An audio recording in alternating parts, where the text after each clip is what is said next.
Bonjour à tous, ici Stéphane de forex-trader.fr. Nous sommes le 24 juillet 2016. En général, je fais pas trop de vidéos l'été, mais là je voudrais vous parler du J parce qu'il se passe quelque chose d'intéressant. Donc avant d'y aller, un petit rappel. Les investissements sur le forex sont des investissements risqués. Vous ne devez y investir que de l'argent que vous pouvez vous permettre de perdre. Et ce que je vais dire maintenant reflète mes vues sur le marché, mais ce n'est pas un conseil pour y investir. Et en particulier, je décline toute responsabilité en cas de perte financière liée au contenu de la présente vidéo. Sur UJ, nous sommes sur le graphique mois. On voit que depuis pendant assez longtemps, on était dans un range, puis on a cassé ici un support et on a commencé à descendre jusqu'en tendance baissière à peu près jusque là, jusqu'en 2012. Puis depuis 2012, on est dans une tendance haussière. Pom, pom, pom. Ça a duré jusqu'en juillet 2015 avec un superbe pendu ici. Je crois que je l'avais signalé à son époque. Et puis on a commencé à redescendre. Mais regardez où on arrive. On arrive au niveau du 50 de fib de ce mouvement. Ok. Et c'est en même temps ici, vous le voyez, un très fort support. Et regardez, on va agrandir ce qui se passe au niveau de l'action. Deux longues mèches sous les chandelles, sous les chandeliers, pile au niveau de ce support. Ça me laisse à penser que cette correction pourrait très bien être terminée et qu'on risque de redémarrer vers le haut.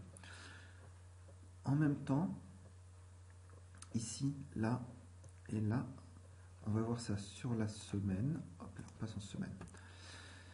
En semaine, on est dans une tendance haussière puisqu'on voit SMA 200 et SMA 100 parallèles alignés vers le haut. Et on a les SMA de plus courte tendance qui nous montrent cette consolidation qu'on a repérée qui commençait donc en juillet de l'année dernière quelque part ici. Regardez la manière, on va agrandir, dont est rejeté ici et là ce niveau qu'on a repéré qui est à peu près vers 101. Ok, ce niveau de 50. Très très fort et très très vigoureux. Et si on revient en mois, dans la mesure où il a déjà été rejeté ici et là, j'aurais tendance à dire qu'il y a peut-être une intervention de la Banque du Japon vers ce niveau. C'est peut-être le niveau qu'elle défend et ça c'est intéressant à savoir.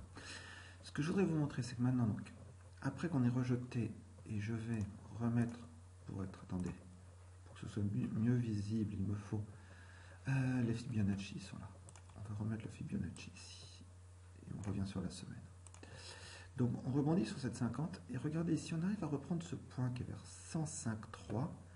On arrive à le casser. Et ça c'est une résistance qui tient assez bien d'ailleurs, qui tient encore là. Et là on l'a cassé, donc on est au-dessus. Ce qui me laisse à penser que tant qu'on est au-dessus de 105,3, on a toutes les raisons de penser que cette correction baissière est finie et qu'on va recommencer en haut. Là, bon, on s'est arrêté un peu parce qu'on est bloqué par la SMA 200. La question est de savoir si maintenant est-ce qu'on va passer comme ça ou comme ça. Donc moi, je vais acheter plutôt ce qui est au-dessus de 105,3 avec un petit bémol quand même quand on passe sur le graphe jour. On va y aller tout de suite comme ça. C'est que sur le graphe jour, on est dans une tendance baissière. Pourquoi? Parce que le graphe jour, il est principalement impacté par ce mouvement-là, mais dont on vient de voir, en regardant le graphe jour et mois, qu'il est peut-être terminé. D'accord? Donc on ne va pas tenir compte trop de cette tendance baissière. Par contre, alors je vais encore jongler entre les deux. Vous voyez ce chandelier-là qui rejette la MAS 200. Si on passe sur le graphe jour, on va voir ce qui s'est passé ici. C'est les 5 derniers chandeliers. Ce sont ceux-là. Et là, il rejette la MAS 200 avec un avalement baissier. Alors, un avalement baissier dans une tendance baissière, normalement, c'est un signal de vente. Là, je ne vais pas vendre parce que je m'attends à ce qu'il rebondisse sur ce niveau et reparte. Mais si on casse, disons, 105 vers le bas, je considère que on va redescendre, okay, et je vais plutôt chercher à vendre sous 105. Notez sur le graphe jour ce superbe W, qui est en général une figure de retournement de tendance et un signal haussier. Donc voilà pour UJ, je vais en terminer là parce que je parle, mais le temps défile. Pour UJ, au-dessus de 105,3, je vais essayer d'acheter, mais attention, il y a au niveau du graphe jour, je ne vais pas aller voir sur H4 ce que ça donnait, mais au niveau du graphe jour, on est baissier, dans une tendance baissière. Vous voyez qu'au niveau du graphe H4, on commence à prendre ce mouvement-là, et les MS s'orientent vers le s'orientent vers le haut, et on est effectivement sur H4 dans quelque chose qui ressemble à une tendance haussière, avec effectivement quelque part vers 105 un support. Donc sur H4, j'y suis là. Je fais attention à ce mouvement-là qui était mon avalement baissier jour, mais au-dessus de 105, disons au-dessus de toute cette zone-là, je cherche à acheter. et à garder, parce que si on rebondit sur le 50 et qu'on monte très haut, dans un premier temps, on va aller chercher la MS200 vers 105.